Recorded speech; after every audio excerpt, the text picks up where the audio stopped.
The rain fell in relentless sheets, a grey curtain that blurred the edges of Buckingham Palace's black gates. The wind howled at 40 miles an hour, whipping the downpour into a frenzy, soaking the cobblestones and pulling around the boots of the lone royal guard standing sentinel. Sergeant Euan Katarik stood motionless, his red ceremonial tunic clinging to his frame, darkened to a deep crimson by the water. His bearskin hat, heavy with rain, tilted slightly under the gusts, but his posture remained rigid, his rifle held at precisely the right angle. His lips had turned a faint shade of purple, and his gloved hands trembled almost imperceptibly, the cold seeping into his bones. Yet his eyes, fixed on a point in the distance, did not waver. Passers-by huddled beneath umbrellas, their whispers carried on the wind. Tourists, bundled in coats, kept their distance, some snapping quick photos before hurrying away, their faces a mix of awe and discomfort.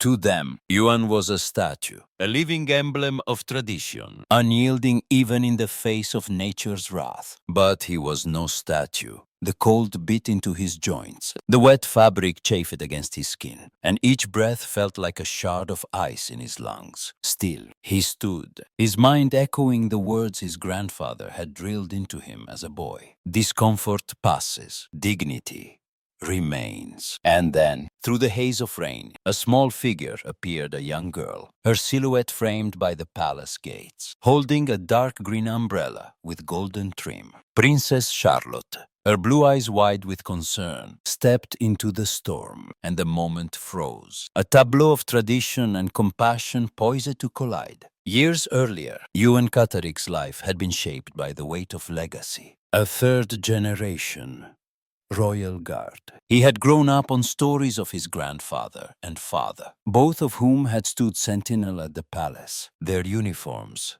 starched, their faces set with pride. But Euan's path had not been a straight one. Before donning the red tunic, he had served with distinction in the British Army, deployed under NATO and UN banners, his boots treading the sands of Sudan. He had seen combat, the kind that left scars both visible and hidden. A shoulder injury, sustained during a firefight in Juba, had forced him to return home. His career as a soldier cut short. The doctors had warned him the joint would never be the same. But Euan was not a man to sit idle. When the opportunity came to join the Queen's Guard, he seized it, driven by a need to honor his family's tradition and to prove he could still serve. He had been warned about the weather that morning. The forecast predicted a brutal storm, the kind that turned London streets into rivers and sent even the hardiest souls indoors. His commanding officer had offered him a reprieve, a chance to sit this shift out. But Euan had declined. He had stood in worse conditions in the deserts of Africa,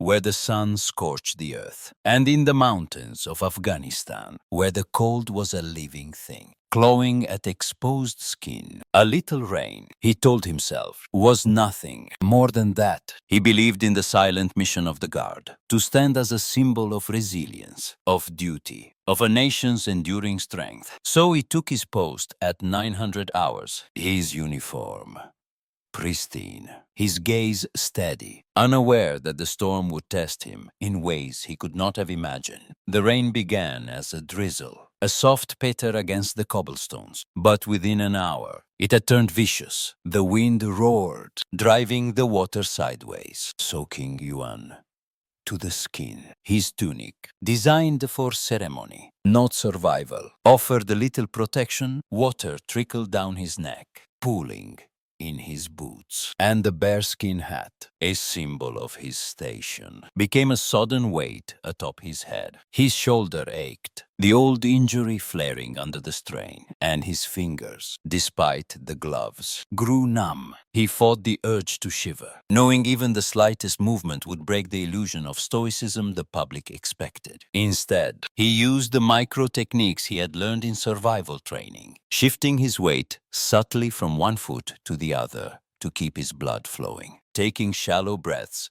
to regulate his body temperature, focusing his mind on a single point, the golden crest on the palace gates to block out the cold. To the handful of onlookers who braved the storm, Euan was a marvel, a man carved from stone, impervious to the elements. But beneath the surface, he was fighting a quiet battle. The cold was no longer just a sensation.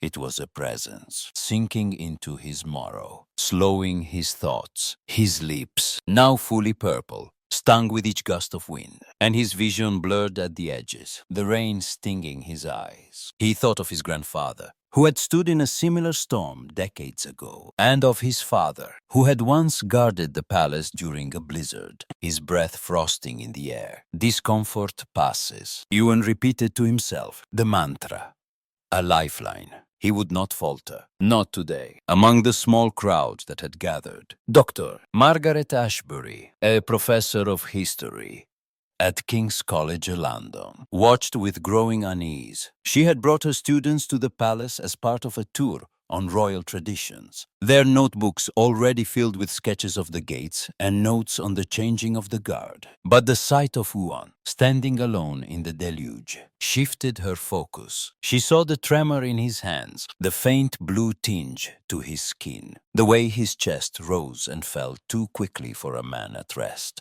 Her academic mind, trained to analyze the past, clashed with her human instinct to act. She turned to her students, her voice low but urgent, and explained the history of the guard, how their role was symbolic, yes, but also rooted in a real, physical sacrifice. This man is not a statue, she told them, her eyes never leaving Euan. He's suffering. Doctor Ashbury approached a palace staff member, a young man in a black raincoat, and pleaded her case. She spoke of the guard's obvious distress, the risk of hypothermia, the need for flexibility in such extreme conditions. Her words were measured, but her tone carried the weight of conviction.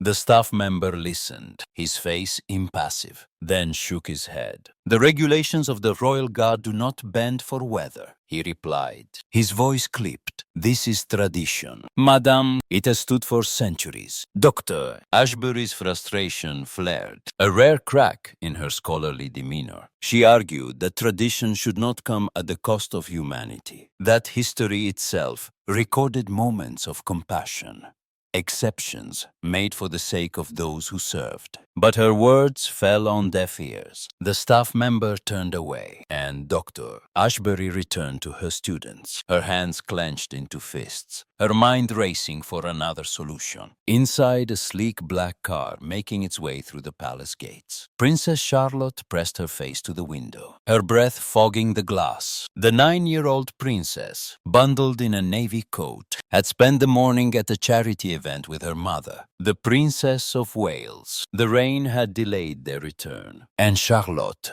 restless, had been watching the world blur by when she spotted the lone guard. His red tunic stood out against the gray of the storm, a beacon of color in the gloom. She turned to her mother, her voice small but insistent. "Mommy, why is he all wet?" The Princess of Wales followed her daughter's gaze, her expression softening with concern. She began to explain the role of the guard, their duty to stand no matter the conditions. But Charlotte's mind was elsewhere. She remembered a history lesson from her tutor, a story about the Royal Weather Consideration Protocol, a little-known tradition from 1795 that allowed a member of the royal family to offer relief to a guard in extreme weather. It was a gesture of gratitude, a recognition of service. And Charlotte, with the clarity of a child, knew what she had to do. She looked at her mother, her blue eyes bright with determination, and asked if she could perform the protocol herself. The Princess of Wales hesitated, the weight of protocol and safety pressing against her instincts as a mother. But she saw the resolve in her daughter's face, the same quiet strength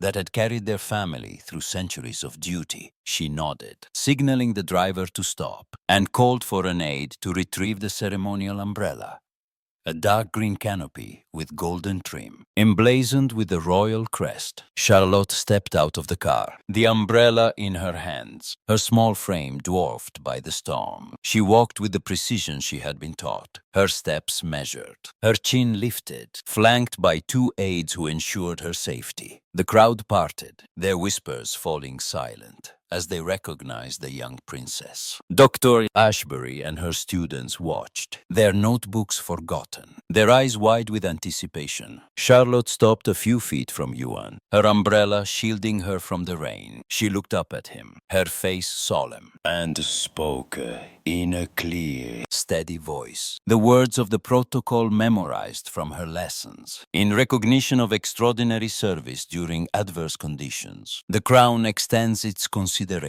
Euan, his body screaming for relief, felt a warmth bloom in his chest at her words. He responded as tradition demanded, his voice hoarse but firm. The consideration is acknowledged with gratitude. He saluted, his hand trembling but precise, and Charlotte returned the gesture with a small bow, her umbrella tilting slightly in the wind. She stepped closer, raising the umbrella over Euan's head, its canopy shielding him from the rain. The crowd erupted into soft gasps, their phones raised to capture the moment. But for Euan and Charlotte, the world narrowed to the space beneath the umbrella, a quiet sanctuary of mutual respect. The rain continued to fall, but Euan no longer felt its sting. The umbrella, a symbol of the Crown's care, cast a shadow over him, its golden trim catching the faint light. His lips were still purple, his hands still trembled, but his heart was steady, buoyed by the recognition of his service.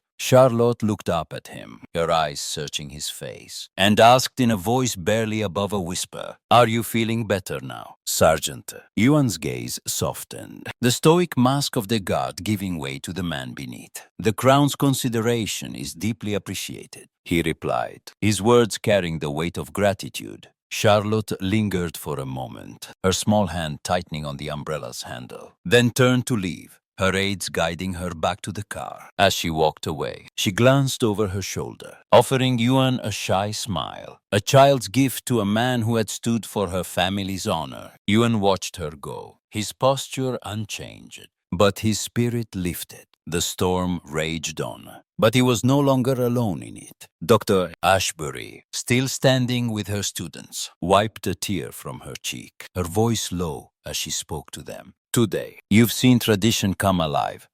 In the truest sense." Her students nodded, their faces a mix of awe and understanding, their notebooks now filled with a story no textbook could capture. The crowd began to disperse, their whispers turning to murmurs of admiration, the moment etching itself into the collective memory of those who had witnessed it. Euan remained at his post until his shift ended an hour later, the umbrella left in his care as a temporary shield. When he finally stepped away, his relief guard taking his place, he allowed himself a single, deep breath. The warmth of the palace barracks, a stark contrast to the cold he had endured. He thought of his grandfather's words, "Discomfort passes, dignity remains," and realized that today both had been true. Tradition had not been broken.